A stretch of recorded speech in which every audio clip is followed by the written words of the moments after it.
If you can face it, you can fix it. If you can look at the problem, you have a shot at solving the problem. Now, this isn't the advice that Linus gave Charlie Brown. One day, as they were both walking along, Linus says, I don't like to face problems head on. I think the best way to solve problems is to avoid them. In fact, this is a distinct philosophy of mine, he said. No problem or situation is so big or so complicated that it can't be run away from.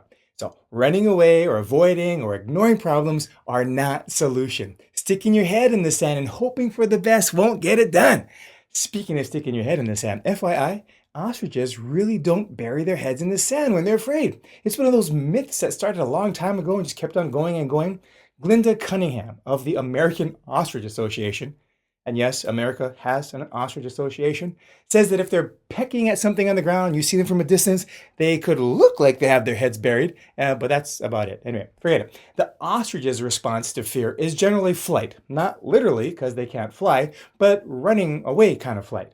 For the ostrich, running from their problems is surely one of the best solutions. For us, though, most of the time, running or ignoring isn't what we need to do. But running is just so easy. We're not the only ones who want to run away from our problems. Adam and Eve ran away and hid from God. Moses ran from Pharaoh after he killed someone. Elijah ran from Jezebel. Jonah ran from God's calling to Nineveh. And the disciples ran away from Jesus when he got arrested.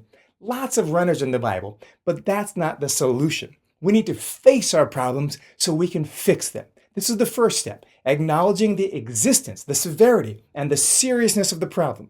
The second step is to turn to God. The Bible says that you can cast all your anxiety on Him because He cares for you. And that's not where we stop, though. Yes, we do need to cast all our worries upon Him, but no, that's not all we do. God is not some butler or personal assistant at our beck and call. The Word says, I can do everything through Him who gives me strength. Not He does everything for me. After we turn our problem over to God, we're able to face that problem because of God and the strength He gives to us. Paul told his disciple Timothy that God hasn't given us the spirit of fear, but one of power and of love and of a sound mind. God doesn't just give us the strength to get through and endure, but also the heart and the thinking to solve whatever it may be that's facing us.